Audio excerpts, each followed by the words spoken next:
Salam alaikum wa rahmatullah. Les passionnés d'économie et gestion, je suis ravi que vous soyez ici sur Eco Academy.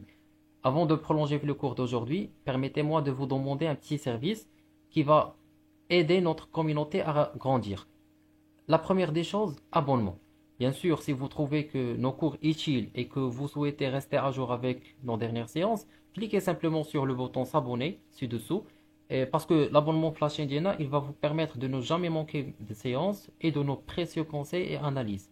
Et la deuxième des choses, commentaires. N'hésitez pas à partager vos réflexions, questions ou suggestions dans la section des commentaires. Parce que avec le commentaire, c'est un feedback qui va nous aider à améliorer nos cours et à mieux répondre à vos besoins. Et la troisième des choses, invitation d'un ami. Il suffit une seule personne. Si vous avez un ami, un collègue ou un proche qui pourrait également y bénéficier de cours ou de la chaîne Diana, euh, voilà, partagez Eco Academy avec eux et il vous suffit de cliquer sur le bouton de partage et de les inviter à joindre notre communauté. Donc, nous vous remercions chaleureusement de votre soutien et de votre engagement envers Eco Academy parce qu'ensemble, nous pouvons créer une communauté d'apprentissage forte et inspirante. Euh, donc, n'oubliez pas de vous abonner, de laisser un commentaire et d'inviter un ami. Parce que c'est grâce à vous que nous pouvons continuer à fournir des cours de qualité en économie et gestion. Merci à vous. Fin de la séance, Inch'Allah, on va passer pour une nouvelle partie qui concerne la masse monétaire. Donc, ce chapitre, il est très essentiel parce que la partie, on fait la mesure de la masse monétaire, c'est-à-dire la quantité de la monnaie en circulation dans une économie. يعني هذيك الكتلة النقدية اللي كتدور في واحد الاقتصاد ديال شي بلد معين كيفاش ممكن نحسبوها et bien sûr باش نقدروا نديروا des décisions éclairées في la masse monétaire en circulation. Donc au niveau de la partie, on va voir quels sont les agrégats de la masse monétaire, que ce soit les agrégats euh, M1, M2, M3 et les agrégats de placement liquide dans une autre partie, bien sûr. Donc, pour commencer, on va définir qu'est-ce que la masse monétaire. Donc, quand on parle de la masse monétaire, c'est également appelé agrégat monétaire, représente l'ensemble des actifs monétaires disponibles dans une économie à un moment donné. Donc, la masse monétaire, il y a l'ensemble des actifs monétaires, les moyens de paiement, اللي كتسيركولي في واحد l'économie bien sûr في واحد la période. Donc هذيك la masse monétaire elle peut être constituée من des billets de banque يعني بحال أوراق البنك أو des monnaies divisionnaires أو monnaie scripturale أو monnaie اللي هي électronique et d'autres formes بحال les cartes bancaires et les chèques. Donc هادشي كامل يعني اللي كنجمعوه في الكلمة ديال la monnaie il constitue ce qu'on appelle la masse monétaire. Donc la masse monétaire il regroupe tous les moyens de paiement et les réserves de valeur qui permettent ou bien qui peuvent être utilisées pour effectuer des transactions, des échanges commerciaux ou des placements financiers. Donc, ça, c'est ce qu'on appelle la masse monétaire. Mais c'est quoi l'intérêt de la masse monétaire? Pourquoi on doit étudier la masse monétaire en principe? C'est une raison liée derrière ça pour prendre une décision éclairée. Le fait de savoir la masse monétaire qui circule dans une économie,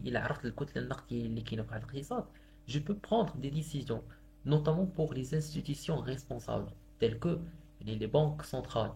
البنك المركزي مثلا في المغرب هي بنك المغرب راه بإمكانه غيعرف واش غادي يدير واحد الزيادة في لا ماس مونيتير اون سيركولاسيون او لا غادي ينقص في ديك لا ماس مونيتير.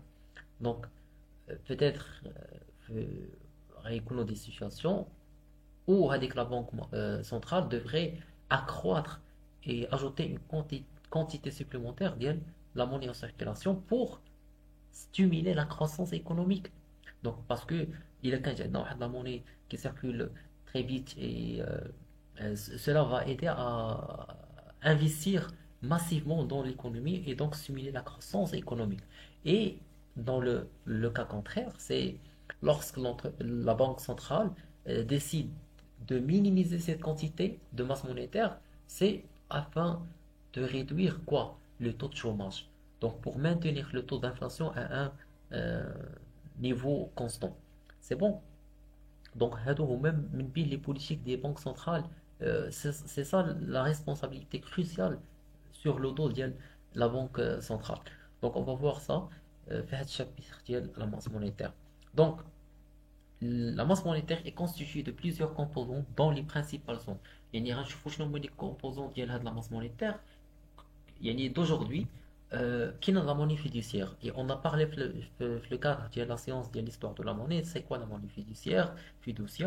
Il s'agit des pièces de monnaie et des billets de banque en circulation émis par la banque centrale et détenus par le public ainsi que par les banques commerciales.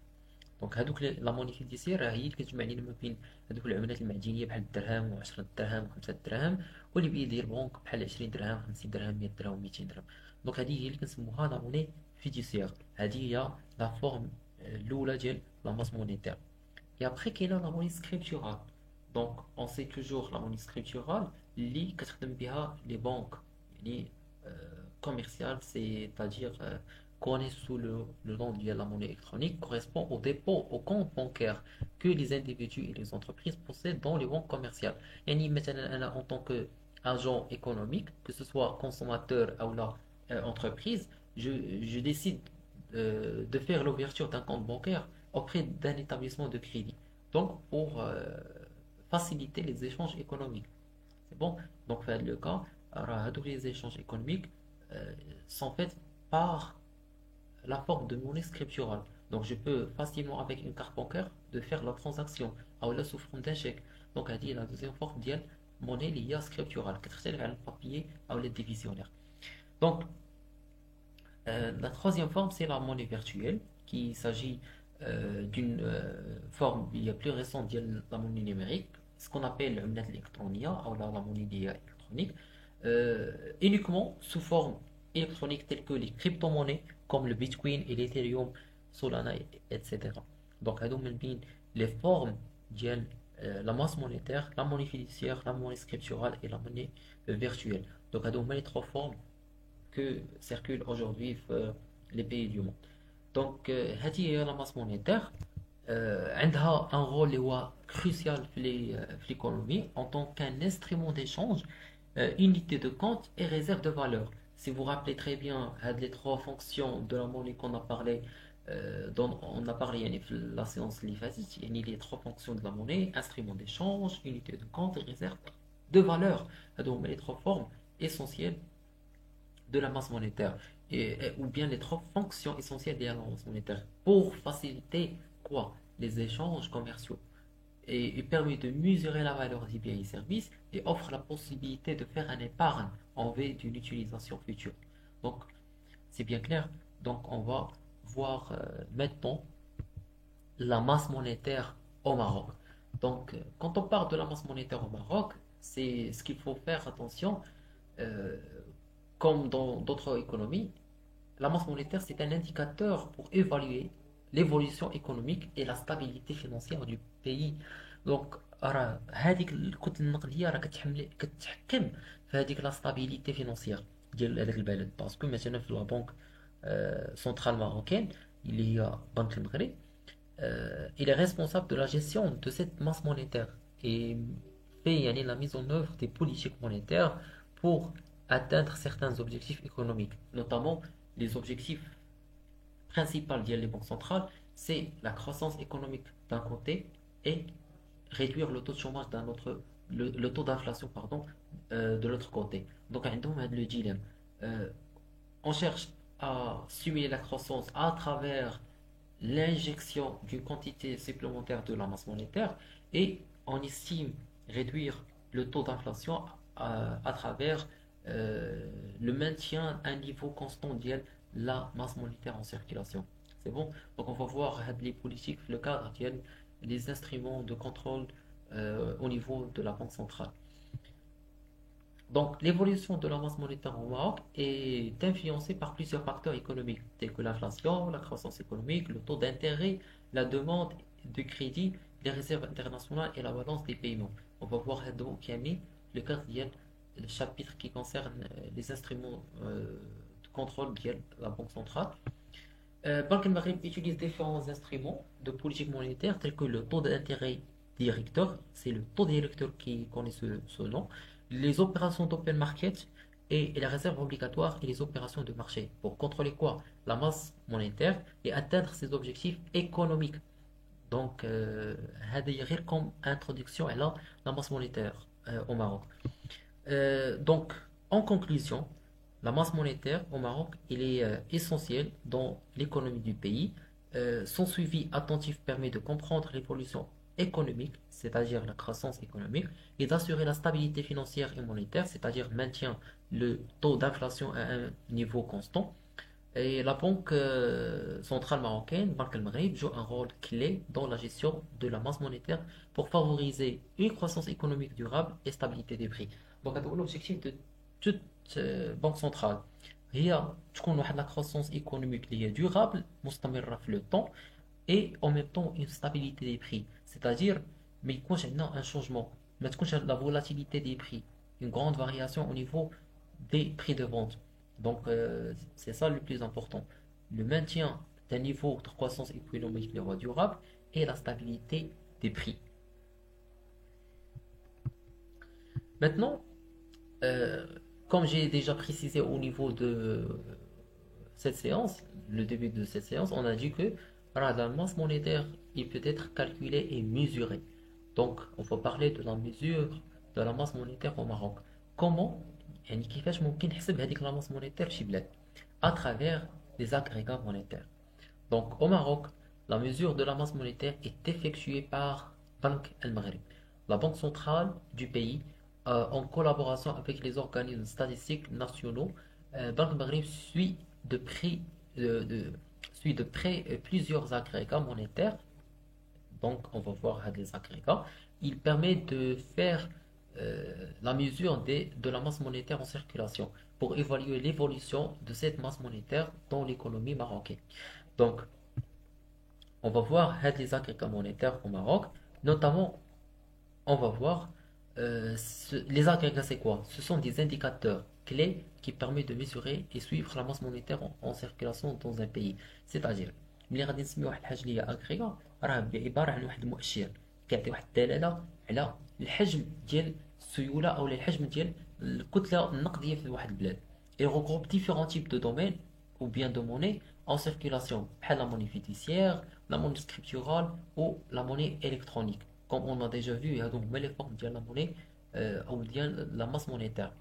Les principaux agrégats qu'on va mentionner sont largement utilisés في le Maroc. كنسميهم M1, M2, M3. Donc, هادو هما les agrégats monétaires وكيختلفوا على بعضياتهم.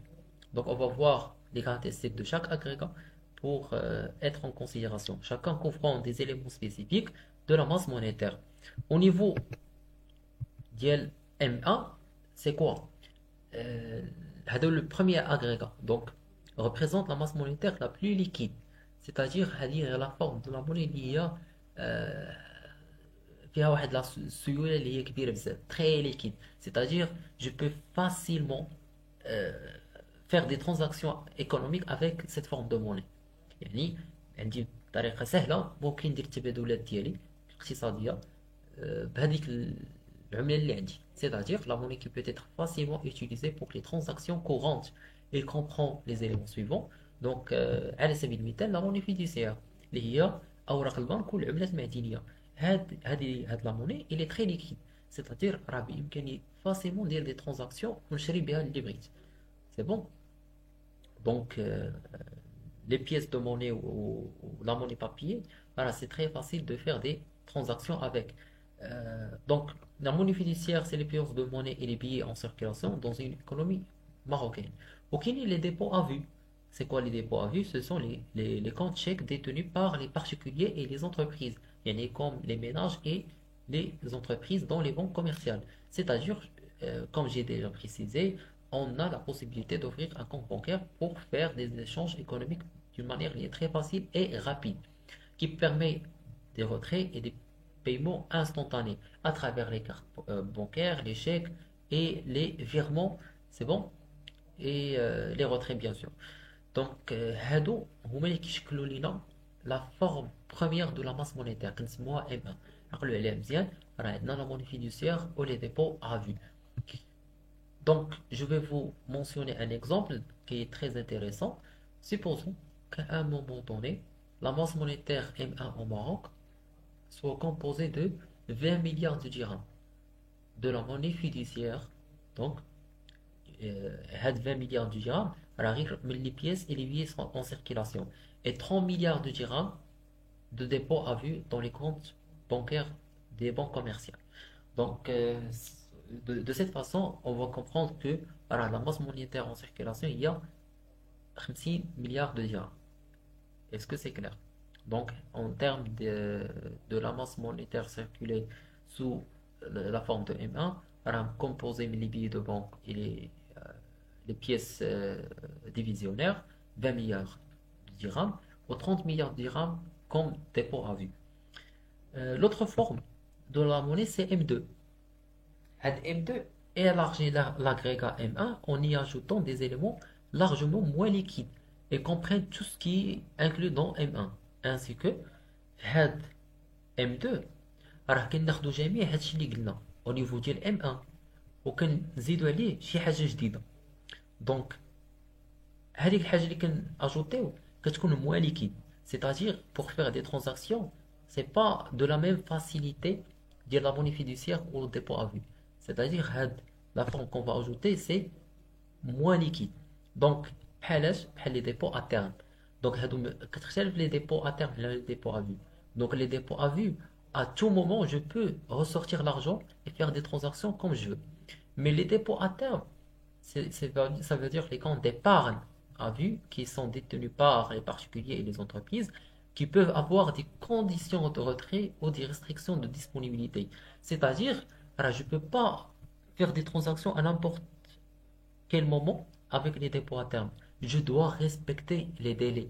Parce qu'il y en a qui ont des contrats, qui ont des règles qui sont voilà, fixées le départ le contrat le compte à terme le dépôt à terme, c'est-à-dire tu ne peux pas ressortir avec l'argent في اي وقت بغيتي. خاصك تريسبكتي واحد لو ديلي. يعني بحال كتفتح واحد كونت كتقول ابري 6 mois عاد غادي نخرج هاد l'argent او لا ابري 1 mois par exemple une année عاد غادي نخرج هاد الفلوس هادو من هاد الكونت. دونك راه لا بانك il va faire avec vous la même chose, il va respecter يعني le délai. Peut-être يعني tu vas gagner en termes des intérêts en contrepartie, mais tu dois respecter le délai qui est fixé en premier lieu. Donc, les dépôts à terme sont moins liquides. Donc, j'ai pas la possibilité de faire les transactions que je veux يعني بحال M1. Donc, هادشي علاش كنسموهم M2, c'est un autre niveau. Donc, comme j'ai dit, M2 فيها M1 plus les dépôts à terme et les dépôts à préavis. Ce sont yani, les autres comptes d'épargne à terme avec un délai de préavis pour les retraits. C'est-à-dire, comme j'ai mentionné, je ne peux pas ressortir l'argent et Oxbridge, ولكن خاصني ندير واحد délai ديال préavis pour les retraits. C'est bon, يعني خاصني نعلم la banque que بغيت نخرج الفلوس من le compte d'épargne ديالي. Très bien. خدينا un exemple. Supposons qu'à un moment donné, l'agrégat M2 au Maroc soit composé de 20 milliards de dirhams de monnaie fiduciaire, des billets de banque en circulation, et 30 milliards de dirhams de dépôt à vue, et 10 milliards de dirhams de dépôt à terme et dépôt à préavis. Donc comme ça, je comprends que la masse monétaire en circulation, il y a 6 milliards de dirhams. Il y a 6 milliards de dirhams, mais bien, les trois. Monnaie fiduciaire, dépôt à vue, au dépôt à terme et dépôt à préavis. Pratique d'abord M3, c'est l'agrégat monétaire le plus large qui comprend à la fois M1 ou M2 ou qu'on ajoute d'autres instruments financiers à court terme tels que les bons du trésor, les titres de créances négociables et d'autres actifs monétaires. Donc M3 est moins liquide. Donc M1 il est plus liquide, dit moins liquide, dit encore moins liquide. Donc c'est quoi les choses qui s'ajoutent M3 qui est M1 M2 كما قلنا On peut ajouter des autres instruments financiers, les bons de trésor. Les bons de trésor, ce sont les titres de créances négociables émis par le trésor public, l'État. Quels sont les autres titres de créances négociables qui sont émis par les banques, les certificats de dépôt et les, euh, les titres qui sont émis par les entreprises, les billets de trésor. On va voir dans le cadre des titres de créances négociables, des formes de monnaie, pour comprendre au mieux, parce que là, la masse monétaire, comment il est constitué. Donc on ne va pas détailler chaque instrument financier, parce que c'est l'objectif d'une autre partie, un autre chapitre qui s'appelle les titres de créances négociables, TCN. Donc, je vais vous donner un autre exemple. Supposons qu'à un moment donné, l'agrégat M3 au Maroc soit composé de 20 milliards de dirhams de la monnaie fiduciaire, qui constitue les pièces et les billets en circulation, 30 milliards de dépôts à vue et 10 milliards de dirhams de dépôts à terme et dépôts à prix à vie, et 15 milliards de dirhams de dépôts ou bien des bons au trésor et titres de créances négociables ou TCN. De cette façon, je fais la somme 20 زائد 30 50 زائد 10 60 زائد 15 75. Je comprends au final que la masse monétaire en général qui est en circulation au Maroc هي 75 milliards de dirhams. C'est bon? Et هذه هي la responsabilité de la Banque centrale de faire le contrôle de la masse monétaire afin de décider imma on doit ajouter la masse monétaire 80 milliards de dirhams pour stimuler la croissance économique, ou bien il faut réduire, c'est-à-dire on va baisser la masse monétaire et réduire la masse monétaire au niveau de 6 milliards de dirhams par exemple. Donc ce sont des décisions, وكل décision a l'impact et les conséquences ديالها, c'est-à-dire فاش augmenter la masse monétaire ماشي بحال فاش كدير la baisse ديال هذيك la masse monétaire. Donc كل décision او كل acte عنده les impacts et les conséquences ديالو. Il faut comprendre ça. وهادشي اللي غادي نشوفو au niveau des instruments et des politiques ديال la banque centrale. Donc هذه هي la partie très importante في la masse monétaire, comment calculer la masse monétaire. Donc je vous recommande vivement de faire une révision sur tout ce qu'on a vu le cadre le cours de l'économie monétaire, même l'introduction, l'histoire de la monnaie, les fonctions de la monnaie et la masse monétaire. Donc on va continuer le cadre du cours les séances à venir, Inch'Allah. Donc à la prochaine séance.